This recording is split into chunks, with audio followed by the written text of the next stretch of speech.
خان صاحب، میں تسلیم کیے لیتا ہوں کہ میری طبیعت ایسی ہے جیسا آپ ارشاد فرماتے ہیں، مگر برائے خدا اس چہلک کے معنی سمجھا دیجیے۔ آغا صاحب: خیر خاطر ہے، سن لیجیے۔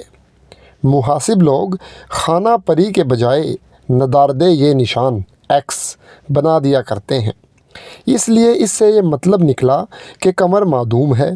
دوسرے ایک خط نے بیچوں بیچ سے دوسرے کا کاٹ دیا ہے، اس سے یہ ظاہر ہوا کہ معشوق کی کمر کٹی ہوئی ہے اور پھر جڑی ہوئی بھی ہے۔ خان صاحب: یہ کیوں کر؟ آغا صاحب: اب اس باریکی کو نہ پوچھیے۔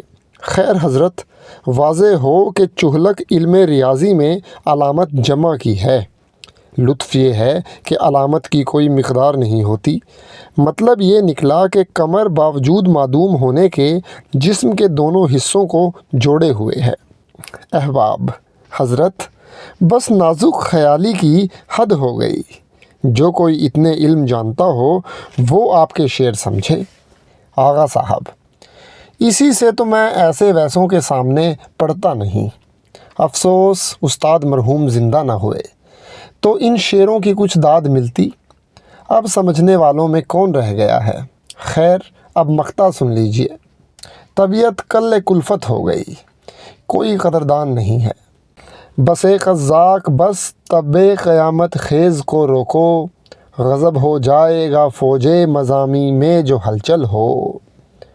احباب، مقطع پھر عنایت ہو۔ آغا صاحب نے دوبارہ پڑھا۔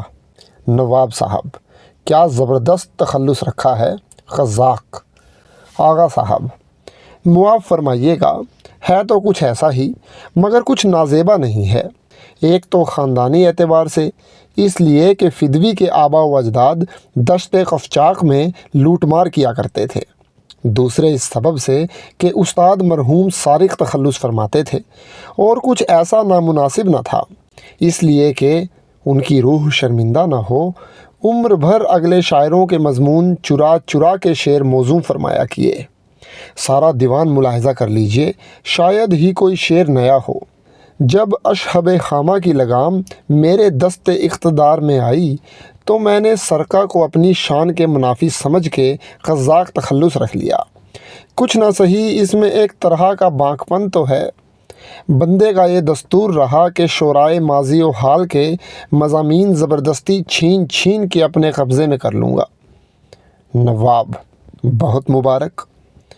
مشاعرہ ختم ہونے کے بعد فالسہ کی برف جمائی گئی، اس کی دو دو قلفیاں احباب نے نوش کیں، سب اپنے اپنے مکان تشریف لے گئے۔ اس کے بعد دسترخوان بچھا، منشی صاحب نے اور میں نے اور امراؤ جان نے کھانا کھایا۔ منشی صاحب امراؤ جان سے: ذرا اپنا وہ مقطع تو پڑھیے جو آپ نے پہلے پڑھا تھا۔ امراؤ جان: کس کو سنائیں حال دل زار اے ادا، آوارگی میں ہم نے زمانے کی سیر کی۔ منشی صاحب: اس میں شک نہیں کہ آپ کے حالات بہت ہی دلچسپ ہوں گے۔ جب سے آپ نے مقطع پڑھا ہے مجھے یہی خیال ہے، اگر آپ اپنی سرگزشت بیان کریں تو لطف سے خالی نہ ہوگا۔ میں نے بھی منشی صاحب کے کلام کی تائید کی، مگر امراؤ جان بچتی تھیں۔ ہمارے منشی صاحب مہربان کو ابتدائے سن سے قصہ کہانیوں کا بڑا شوق تھا۔ الف لیلا، امیر حمزہ کی داستان کے علاوہ بوستان خیال کی کل جلدیں نظر سے گزری تھیں۔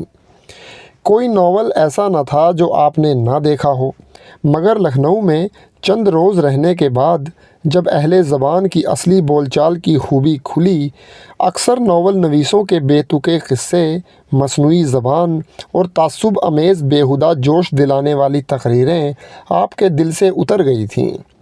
لکھنؤ کے بامذاق لوگوں کی گفتگو بہت ہی پسند آئی تھی۔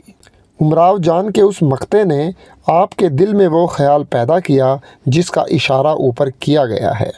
القصہ منشی صاحب کے شوق اور میری اشتعالک نے امراؤ جان کو مجبور کیا، اور وہ اپنی سرگزشت کہنے پر مجبور ہو گئیں۔ اس میں کچھ شک نہیں، امراؤ جان کی تقریر بہت ششتہ تھی، اور کیوں نہ ہو، اول تو خواندہ،